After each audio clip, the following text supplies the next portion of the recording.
سیلاب سے متاثرہ علاقوں نوشہرہ، پبی، محب بانڈہ، پشتوناباد اور دیگر علاقوں میں بڑے پیمانے پر سبزیوں کی تیار فصلیں تباہ ہو گئی ہیں، جبکہ سوات، مردان اور چارسدہ میں طوفانی بارشوں کی وجہ سے رابطہ پلوں کے بہہ جانے کے باعث مذکورہ علاقوں کے کھیتوں میں ہی سبزیاں گل سڑ رہی ہیں، جس کی وجہ سے پشاور اور دیگر علاقوں میں سبزیوں کی قلت پیدا ہو گئی ہے اور جو سبزیاں موجود ہیں وہ مہنگے داموں فروخت ہو رہی ہیں۔ سیلاب کے بہانے سے یقین کریں کہ میں نے 130 روپے کل بھی خریدے، آج بھی خریدے 20 روپے 120 روپے پہ ٹماٹر، اتنا مہنگا۔ یہ سیلاب کا بہانہ بنایا ہے، سیلاب کا کوئی بہانہ نہیں ہے، سب کچھ بہت ہے، لیکن اس میں حکومت کی بھی کمزوری ہے اور یہ تاجر جو ہے سبزی والے یہ بھی ظلم کر رہے ہیں۔ کچھ ادھر سے دبائی ہے، کچھ ادھر سے دبائی ہے، تو کیا کرے گا غریب آدمی؟ اور پوچھنے والا بھی کوئی نہیں ہے یہاں پہ۔ مصیبت تو یہ ہے نا کہ ہمارے پاکستان میں جو نا غریب آدمی غریب سے غریب تر ہوتا جا رہا ہے اور امیر سے امیر تر ہوتا جا رہا ہے، کوئی بھی پوچھنے والا نہیں ہے۔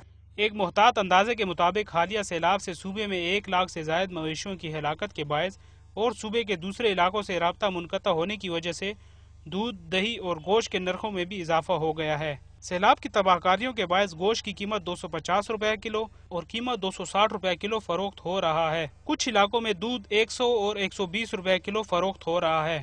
تو اللہ کی طرف سے عذاب ہے،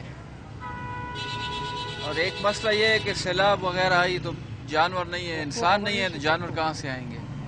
اس وجہ سے منڈی میں مال آتا نہیں ہے تو قیمت لازمی بڑھے گی۔ جبکہ گزشتہ روز سے موٹر وے اور جی ٹی روڈ کھل جانے کے باوجود پشاور میں ٹماٹر، پیاز، آلو، بھنڈی، گوبھی اور دیگر سبزیوں کی قیمتوں میں بھی 2 گنا اضافہ کر دیا گیا ہے۔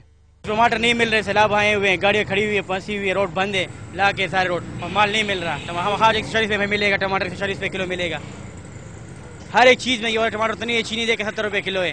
سیلاب کی تباہ کاری اپنی جگہ، مگر سیلاب سے متاثرہ صوبہ خیبر پختونخوا کی معیشت اور تباہ حال انفراسٹرکچر کی بحالی وقت کی اہم ضرورت ہے، ورنہ صوبہ مزید غربت کے اندھیروں میں ڈوب جائے گا۔ بلال احمد، ڈان نیوز، پشاور۔